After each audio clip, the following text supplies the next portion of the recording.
I'm like negotiating with this radio host. It sucks. The guy he's like, oh, it reminds me of a flood of information that came into my mind. I'm like, yeah, of course. That's what I want to talk to you about. And all I need to do is write this fucking book. I'm at page 40. It's going to be about 140. I have, let's see, Thursday, Friday, Saturday, and then Sunday. So 4 days to finish it. But good thing, my personality, and my background is I not only am an excellent writer, the downside is it takes me forever to do it because I just don't want to write. I can see why Jesus didn't write shit. I'm James, by the way. But the second thing is, I don't remember what I was going to say. I'm just thinking about this book. I'm an excellent writer. Oh, and I obsess over things. That's it. So when I get into a rhythm, but I got to have a good setup. So I got my computer. I'm going to put on some music. I'm going to go to the bank. I've got money in my pocket that I'm going to deposit or a check. There's no one around. All I have to do, and this is the hardest part of the entire fucking episode, is I have to write it down. Because that's the key. If you don't write it down, it means nothing. And when I write this book, you mark my fucking words. It starts out, this is in Revelation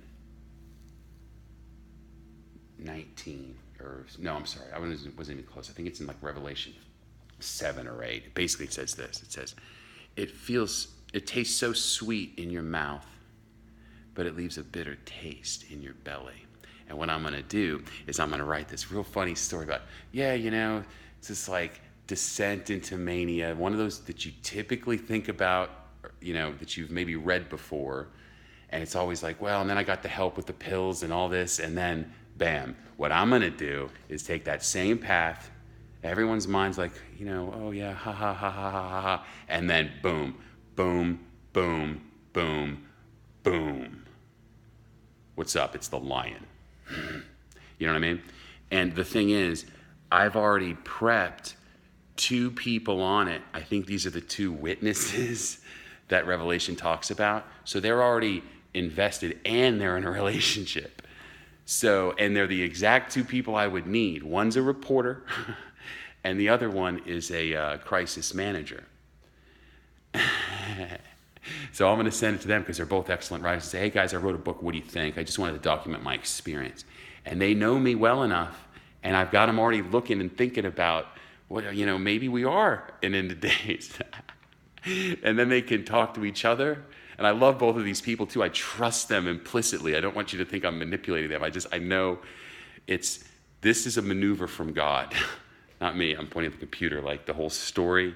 He said, look, all the manic people, you got to have a cool story, and I want you to record it so you can show organically his return. So there's no bullshit involved. My point is, I got this story.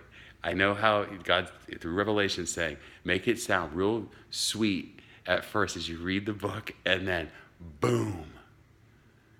And all I need is one piece of press or something to just spark it. Because once it goes, it goes. And then my backup plan is I'm going to go to this church on Sunday.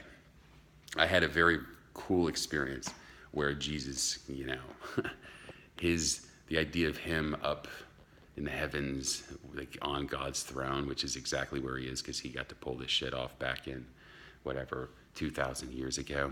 He overcometh is how they describe it in the book of Revelation. That's chapters 2 and 3. That's where it states the challenge of this whole thing. But he, it was like I realized that he believed so much and God believed in him so much that God sat there and he solved for it. And he wanted to because he, I don't know. I don't know what their relationship was, but I can tell you that his return happened yesterday at around 8:30 in the morning, and it was incredible.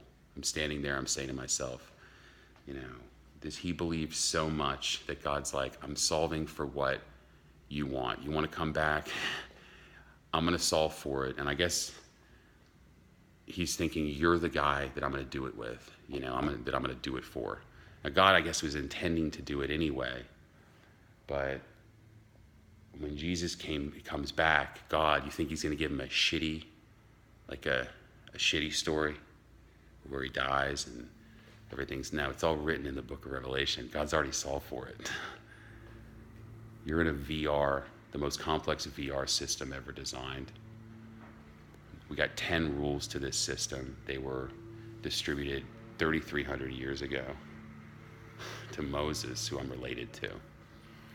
That's crazy. No, it's not crazy. I'm just saying that's wild to think about, that this thing actually happens. And to prove my authority, I got a couple things. I got a cool-ass story and a shitload of prophecy that gets fulfilled at the end. When I examine the book of Revelation and take you play by play, exactly how it matches up to what's happening right now in 2018.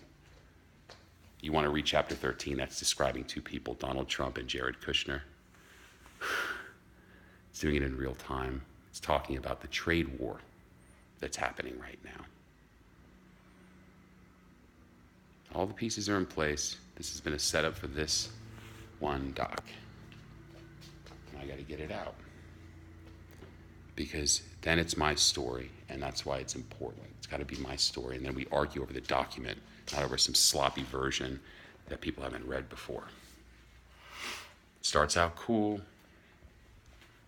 Guy's going into a manic episode over a girl. You don't realize. I mean, everything that I filmed is gold. You got to understand who you're talking to. No one ever sees it coming, people. No one. Smoke off. See ya.